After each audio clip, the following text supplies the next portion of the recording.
कहानी के शुरुआत में हमें उसी जंगल को दिखाया जाता है जहाँ पर मेलेफिसेंट रहा करती थी। आगे बढ़ने से पहले मैं आपको यह बता दूं कि अभी तक आप इस कहानी का पिछला पार्ट नहीं देखे हैं तो पहले उसे देखें, जिस मूवी को हमने पहले से एक्सप्लेन कर रखा है। इस जंगल में हम देखते हैं कि कुछ लोग उसी जादुई जंगल में जहाँ मेलेफिसेंट रहा करती थी वहाँ पर आकर वहाँ के जादुई क्रिएचर को चुरा रहे थे कि तभी वहाँ पर मेलेफिसेंट भी आ जाती है। मेलेफिसेंट उन 3 चोरों में से 2 को पकड़ लेती है, लेकिन तीसरा वो एक क्रिएचर को चुराकर भाग जाता है और वह घने जंगल में चला जाता है जहाँ पर ग्लोइंग फ्लावर्स निकले हुए थे। वहाँ से वो चोर अपने राज्य की तरफ भाग जाता है। वहाँ पर जाकर वह एक दरवाज़ा खोलता है, तब उसमें से हमें एक आदमी का हाथ दिखाई देता है।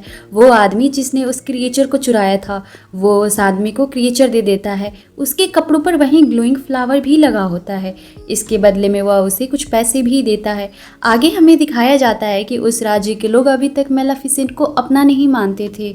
वे समझते थे कि इसने हमारे प्रिंसेस को चुराया और वो प्रिंसेस अरोरा को मारना चाहती है। यहाँ से सीन शिफ्ट होता है और हमें जंगल में प्रिंसेस अरोरा को दिखाया जाता है। वो वहाँ की रानी बन चुकी थी, इसलिए वो अब काफ़ी खुश थी और बहुत से बोलने वाले क्रिएचर के साथ मस्ती कर रही थी। सभी लोग उसके पास अपने अपने दुख दर्द लेकर आते थे। उससे बताया जाता है कि यहाँ से एक क्रिएचर गायब हो चुकी है और वो वही क्रिएचर था जिसे वो आदमी उस रात उससे चुरा कर भागा था। यह सुनकर प्रिंसेस अरोरा काफ़ी परेशान हो जाती है कि तभी वहाँ पर वहीं छोटी छोटी तीनों परियां उसके पास आती है और उसे खुश करने के लिए उसका क्राउन लेकर भागने लगती है ताकि वो भी उसके पीछे पीछे आए। अब जैसे ही प्रिंसेस अरोरा उन तीनों के पीछे जाती है तब उसके सामने वही लड़का आ जाता है जो इस कहानी के पार्ट 1 में उसके पास आया था, लेकिन उस समय उसका वो ट्रू लव नहीं था और वह भी एक प्रिंस था और उसका नाम प्रिंस फिलिप था और वह भी काफ़ी समय से प्रिंसेस अरोरा को पसंद करता था।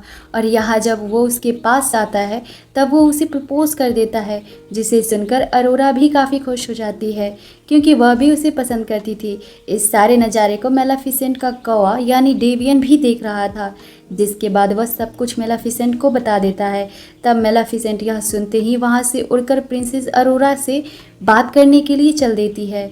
वहीं दूसरी तरफ फिलिप अपने पेरेंट्स को बताने के लिए जाता है कि मुझे एक लड़की पसंद आ चुकी है और वो अपने राज्य में प्रवेश करता है। वहाँ पर जाकर वो अपने फादर किंग और मदर क्वीन को यह बात बताता है कि मैं उस लड़की को प्रपोज कर आया हूँ और उसने एक्सेप्ट भी कर लिया है। उसकी इस बात को सुनकर उसके फादर यानी किंग काफ़ी ज़्यादा खुश हो जाते हैं, लेकिन क्वीन तो सैड हो जाती है। लेकिन वो अपने बेटे को यह बिल्कुल भी मालूम नहीं चलने देती कि वो ऐसा नहीं चाहती। तब वो कहती है कि चलो ठीक है। प्रिंसेस अरोरा और उसकी गॉड मदर यानी मेलेफिसेंट को डिनर पर बुला लेते हैं।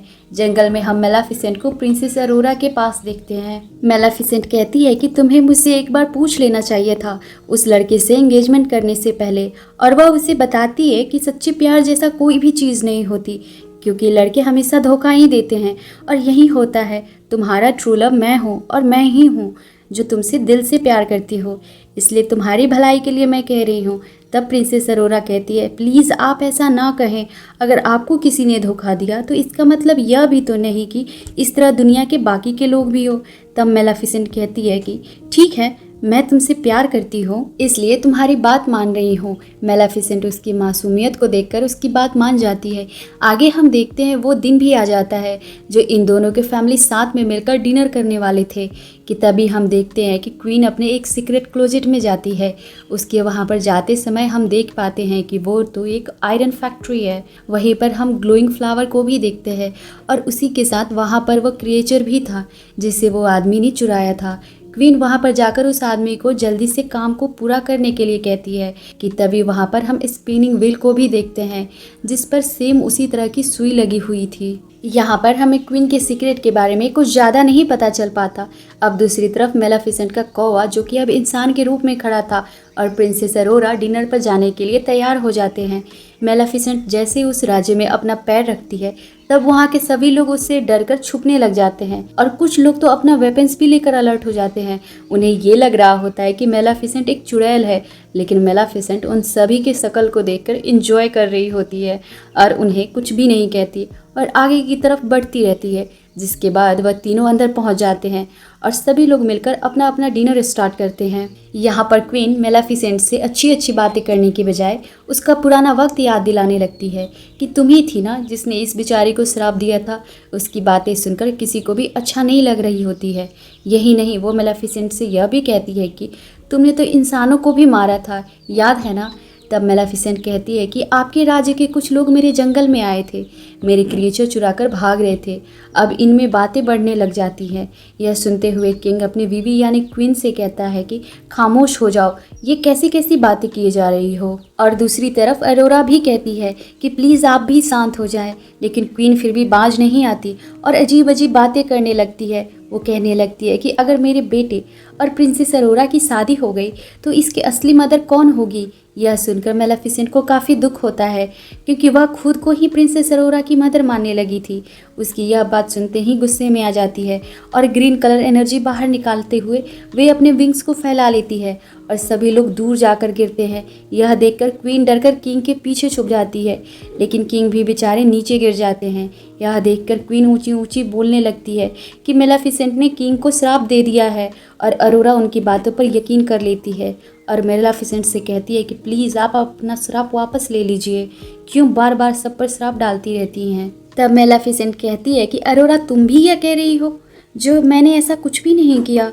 लेकिन प्रिंसेस अरोरा मेलाफिसेंट की बातों पर यकीन ही नहीं करती, क्योंकि क्वीन ने उसे काफ़ी अच्छे तरीके से टैकल कर लिया होता है कि तभी वहाँ पर सोल्जर्स भी आने लगते हैं जो कि मेलाफिसेंट के ऊपर अटैक करने वाले थे। यहाँ पर मेलाफिसेंट आखिरी बार अरोरा से कहती है कि क्या तुम मेरे पास नहीं आओगी। तब प्रिंसेस अरोरा उसको कोई भी जवाब नहीं देती, इसलिए मेलाफिसेंट दुखी होकर वहाँ से चली जाती है।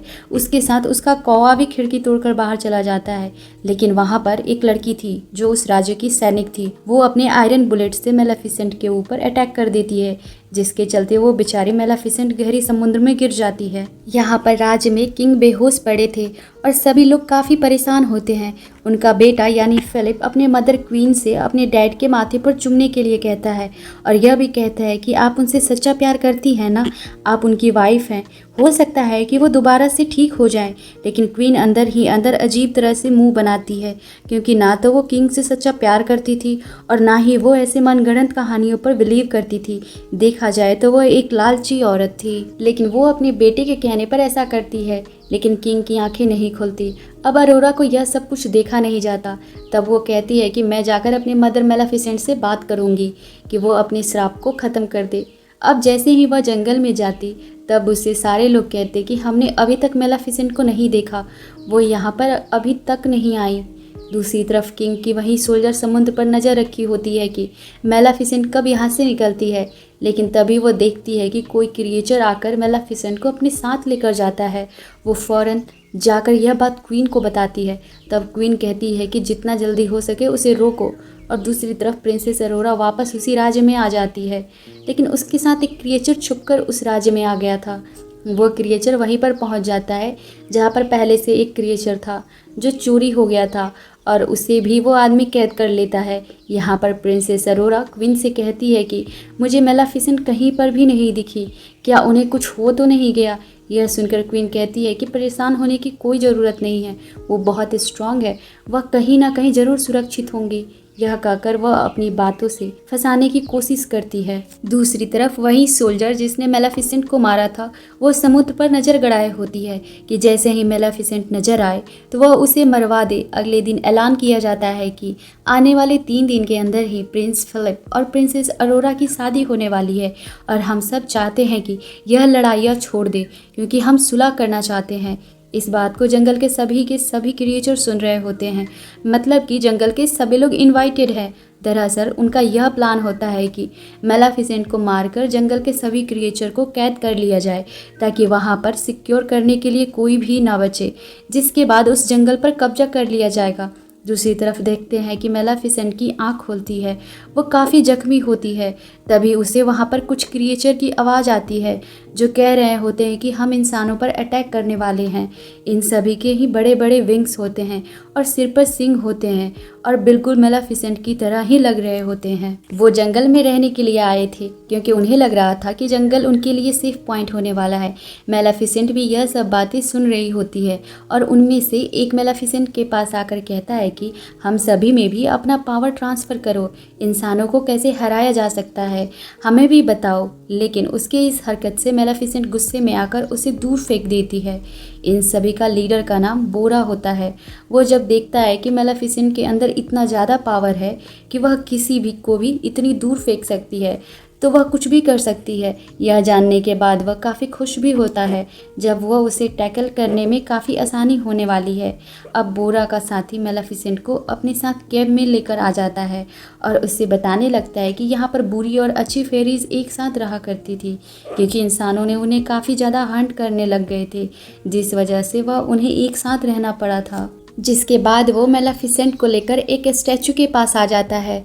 बोरा का साथी उसे बताता है कि मेलाफिसेंट देखो, तुम इन्हीं के औलाद में से एक हो, तुम आखिरी परी हो जिसमें पावर्स बचे हुए हैं। वो आदमी मेलाफिसेंट से कहने लगता है कि तुम बहुत ही ज़्यादा पावरफुल हो और जल्द ही तुम एक ऐसे स्टेज पर पहुंचने वाली हो जिससे तुम दुनिया के सबसे ज़्यादा ताकतवर बनने वाली हो, लेकिन वो आखिरी स्टेज तुम अभी पार नहीं कर पाई हो, और वो है प्रिंसेस ज़रोरा को माफ़ करना, क्योंकि सारी ज़िंदगी तुमने उससे प्यार किया है, उससे मोहब्बत की है, और इसके लिए किसी को बहुत करेज चाहिए जो किसी को दिल से माफ़ कर दे, और जो किसी को दिल से माफ़ कर देता है वही इस दुनिया का सबसे ताकतवर इंसान होता है। उसकी यह बात सुनकर मेलाफिसेंट कहती है कि नहीं, मैं उसे माफ़ नहीं कर सकती, मैंने उसे हमेशा प्यार किया, लेकिन उसने मुझे धोखा दिया। कि तभी वहाँ पर बोरा भी आ जाता है। वह उससे कहता है कि प्रिंस फिलिप और प्रिंसेस अरोरा की शादी हो रही है और यह हमारे पास यही सही वक्त होगा उन पर हमला बोलने के लिए। लेकिन इस बात को सुनकर मेलाफिसेंट यहाँ पर बिल्कुल चुप रहती है। दूसरी तरफ हम यह देखते हैं कि प्रिंसेस अरोरा को क्वीन अपनी बहके बहके बातों में फंसाने लगती है, उसे फुसलाने लगती है, और उसी बात को सुनकर प्रिंसेस अरोरा को यह फील भी होने लग जाता है। इसलिए वह प्रिंस फिलिप के पास जाती है और उससे कहती है कि मैं सिर्फ आपके लिए ही बर्दाश्त कर रही हूँ, वरना मुझे क्वीन अच्छी बिल्कुल भी नहीं लग रही है।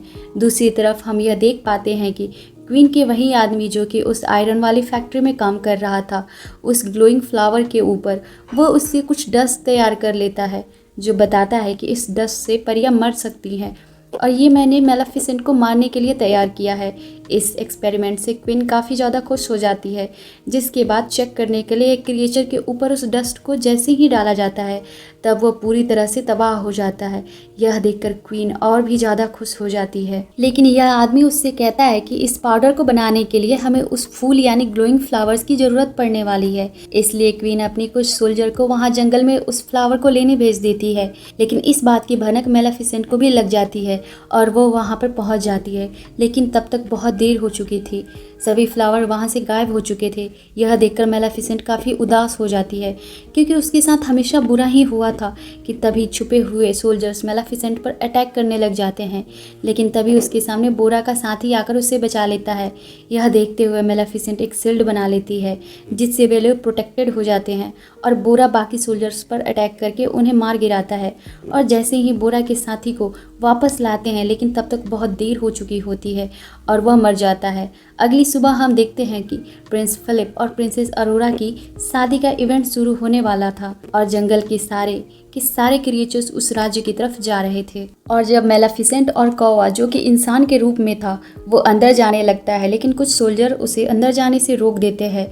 यहाँ पर हम देखते हैं कि प्रिंसेस अरोरा अब काफ़ी प्यारी लग रही थी और प्रिंस फिलिप उसे इम्प्रेस करने के लिए एक फ्लावर देता है, जो कि कोई और फ्लावर नहीं बल्कि उसी जंगल का ग्लोइंग फ्लावर था। यह देखकर प्रिंसेस अरोरा काफ़ी हैरान हो जाती है कि यह क्वीन ने क्यों भिजवाया है। वो क्वीन को ढूंढने के लिए चल देती है। आगे जाने पर उसे वो सीक्रेट डोर भी मिल जाता है। अंदर जाने के बाद वह देखती है कि वहाँ पर स्पाइनिंग व्हील भी रखी होती है। यह देखकर उसे वो सारे के सारे विजन्स आने लग जाते हैं कि ये श्राप क्या था और मुझे यहाँ पर कैसे फंसाया जा रहा है। कि तब वो उन दोनों क्रिएचर को भी देखती है जो एक जार में कैद होते हैं। उनको छुड़ाने की कोशिश करती है, लेकिन वो आदमी उसे रोक देता है। कि तभी वहाँ पर क्वीन आ जाती है और प्रिंसेस अरोरा को बताने लग जाती है कि पहले मेरा राज्य उस जंगल के करीब हुआ करता था, लेकिन इन सभी क्रिएचर्स यानी मेलाफिसेंट के पूर्वजों ने मिलकर मेरी राज्य का नुकसान पहुंचा दिया और उसी की वजह से मेरे फादर मारे गए। इवन जब मेरा भाई इस बात को लेकर उस जंगल में सुलह करने के लिए गया, तब उस जंगल के सभी क्रिएचर ने मिलकर मेरे भाई को भी मार डाला। और जब मैं अकेली बच गई तब मुझे किंग से शादी करना पड़ गया, जो कि इस समय वो मेरा हस्बैंड है, लेकिन मैं उससे प्यार बिल्कुल भी नहीं करती। तब क्वीन कहती है कि मैं तुमसे बदला लेकर रहूँगी।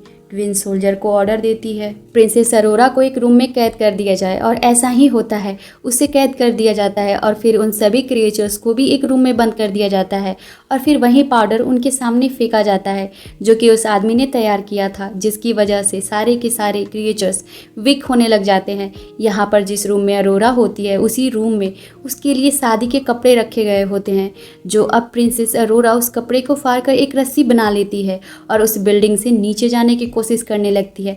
लेकिन तभी वहाँ पर सोल्जर्स आ जाते हैं। यह देखते हुए प्रिंसेस अरोरा उनको रूम में ही बंद करके वहाँ से चली जाती है। मेलेफिसेंट का कौवा, जो कि अभी इंसान के रूप में ही था, अब वो राज्य में किसी तरह करके प्रवेश कर चुका था और दूसरी तरफ प्रिंस फिलिप अपने बीमार फादर के पास बैठा होता है और उसे कुछ भी पता नहीं था यहाँ पर क्या चल रहा है। अब क्वीन के ऑर्डर्स पर उसके सोल्जर बहुत सारे बॉम्ब फेंकने लगते हैं। वहीं दूसरी तरफ बोरा भी अपने लोगों के साथ इस किंगडम पर अटैक करने के लिए आ रहा होता है। यहाँ दूसरी तरफ अरोरा मौका देखकर उसे छत से लटकते हुए नीचे आ जाती है किंग के रूप में, जहाँ पर फिलिप भी मौजूद था। वह उसे सब कुछ बता देती है कि क्वीन ने मेरे साथ क्या किया और मेलेफिसेंट ने आपके फादर को श्राप नहीं दिया बल्कि आपके मदर ने ही दिया है। यह सुनकर प्रिंस काफ़ी ज़्यादा हैरान हो जाता है। वहीं दूसरी तरफ हम देखते हैं कि बोरा और उसके साथी राज्य पर अटैक करने के लिए घुसने लगते हैं, कि राज्य वाले उन पर उसी बनाए हुए पाउडर से अटैक किया जा रहा होता है, जिसमें बोरा के बहुत से लोग हवा में ही खत्म हो जाते हैं। प्रिंसेस अरोरा को वही मेलेफिसेंट का कौवा दिखाई देता है, जो अभी आदमी ही बना होता है। वह उससे कहती है कि हमें लोगों की जान को बचाने के लिए यहाँ के चर्च का दरवाज़ा खोलना होगा, और दोनों मिलकर उस दरवाजे को खोलने लगते हैं। यहाँ पर हम देखते हैं कि उन छोटी छोटी परियाँ उन सुराख को फूल से भर देती है जहाँ से वो पाउडर निकल रहा था, और अब वो वहाँ से निकलना बंद हो जाता है। और जब वो लड़की जो उस पाउडर को निकल रही थी उसे ठीक करने के लिए जाती है, लेकिन वो ऐसा नहीं कर पाती और खुद ही नीचे गिरकर मर जाती है। प्रिंस फिलिप जब अपने मदर को यह सब रोकने के लिए जाता है तब उसी की मदर उसे अरेस्ट करने के लिए कह देती है, लेकिन सोल्जर्स उसे पकड़ पाते इससे पहले वह उन बिल्डिंग से सीधा जंप लगाकर भाग जाता है। यहाँ पर प्रिंसेस अरोरा और मेलेफिसेंट के कौवे को पकड़ लिया जाता है, लेकिन तभी वहाँ पर मेलेफिसेंट आ जाती है। वहाँ पर आते ही मेलेफिसेंट अपने कौवे को एक बड़े से बियर में बदल देती है और वो चर्च का दरवाज़ा को तोड़कर सभी क्रिएचर्स को आज़ाद कर देता है। वहाँ पर मेलेफिसेंट राज्य पर अटैक करने लगती है और अपने लोगों को बचाने लगती है। वहीं पर बोरा भी काफ़ी गुस्से में आ जाता है और क्वीन के सोल्जर से लड़ने लग जाता है, लेकिन तभी फिलिप वहाँ पर उसे धमकी देते हुए कहता है कि यह हमारे जनरल है, इन्हें कुछ मत करना। तब बोरा कुछ नहीं करता और जब जनरल यह सब देखता है, बोरा ने उसे नहीं मारा, तब उन्हें पता चल जाता है कि असली जालिम कौन है। दूसरी तरफ मेलेफिसेंट क्वीन के पास आ जाती है, लेकिन तभी वहाँ पर अरोरा भी आकर मेलेफिसेंट को रोकने लग जाती है। वो कहते हैं कि प्लीज़ क्वीन को ना मारे, वरना सभी लोग सच में मानने लग जाएंगे कि आप सच में जालिम थी। लेकिन मेलेफिसेंट कहने लगती है कि नहीं अरोरा, तुम पीछे हट जाओ, मुझे तुम्हारी कोई भी बात नहीं सुननी। लेकिन तभी अरोरा रोते हुए कहती है कि मॉम ऐसा ना करे प्लीज़। मेलेफिसेंट जब उसके मुंह से मॉम का लफ्ज़ सुनती है तब वो काफ़ी पिघल जाती है और उसके दिल में इमोशंस आना शुरू हो जाता है। अभी ये दोनों आपस में बात कर रहे होते हैं कि तभी क्वीन को मौका मिल जाता है और वह उसे उस डस्ट पाउडर से प्रिंसेस अरोरा पर अटैक कर देती है, लेकिन मेलेफिसेंट उसके सामने आकर प्रिंसेस अरोरा की जान बचा लेती है। और जैसे ही तीर उससे लगता है वो धीरे धीरे गायब होने लगती है और अरोरा बहुत ज़्यादा रोने लगती है। क्वीन यह देखकर काफ़ी खुश हो जाती है, ऐलान कर देती है कि तुम लोगों की मेलेफिसेंट इस दुनिया में नहीं रही और अब मैं पूरी जगह पर कब्जा करने वाली हूँ। लेकिन तभी हम देख पाते हैं कि प्रिंसेस अरोरा की आंसू मेलेफिसेंट की राख पर गिर जाते हैं, जिसकी वजह से मेलेफिसेंट फिर से जिंदा हो जाती है। उसके काफ़ी बड़े बड़े विंग्स आ जाते हैं। गुस्से में आकर क्वीन प्रिंसेस को बिल्डिंग से सीधा नीचे फेंक देती है, लेकिन यह देखते हुए मेलेफिसेंट उसे बचा लेती है। फिलिप को अपने मदर के बारे में सब कुछ पता चल चुका था, इसलिए वो प्रिंसेस अरोरा के पास आ जाता है। दोनों की इतनी गहरी प्यार को देखकर मेलेफिसेंट दोनों की शादी के लिए मान जाती है। तभी मेलेफिसेंट के पास वो छोटा आदमी आता है जिसने उन दोनों क्रिएचर्स को कैद किया हुआ था। वो मेलेफिसेंट को वहीं सुई देता है जिसकी वजह से श्राप लगा था। यहाँ पर सभी को पता चल जाता है कि श्राप को फैलाने वाला कोई और नहीं बल्कि क्वीन ही थी। किंग भी ठीक हो चुका था। यहाँ पर क्वीन को बोरा के लोग पकड़ लेते हैं। मेलाफिसेंट क्वीन को एक गोट में बदल देती है और वहाँ के सारे जगह को तरह तरह के फूलों से सजा देती है और वो बोरा से कहती है कि तुम सभी अच्छे क्रिएचर्स हो, तुम सभी हमारे साथ रह सकते हो। जिसके बाद हम अरोरा को वेडिंग ड्रेस में देखते हैं और वो ऐलान करने लगती है कि हम सभी लोग एक साथ मिलजुल कर रहेंगे। जिसके बाद प्रिंस फिलिप और प्रिंसेस अरोरा की शादी हो जाती है। किंग यह देखकर काफ़ी खुश होता है और वहाँ पर मौजूद लोग और क्रिएचर्स उनके लिए खुशियाँ मनाने लगते हैं और दोनों राज्य एक साथ मिल जाते हैं और खुशी से रहने लगते हैं। जिसके बाद मेलाफिसेंट प्रिंसेस अरोरा और प्रिंस फिलिप से कहती है कि अब मैं तब दोबारा यहाँ पर आऊँगी जब तुम लोगों का एक प्यारा सा बच्चा होगा। यह कहकर मेलाफिसेंट वहाँ से चली जाती है और अब जाकर सब कुछ सही हो जाता है और इसी के साथ यह प्यारी सी कहानी खुशियों के साथ ख़त्म हो जाती है। आपको ये कहानी कैसी लगी कमेंट में ज़रूर बताएं। Thanks for watching.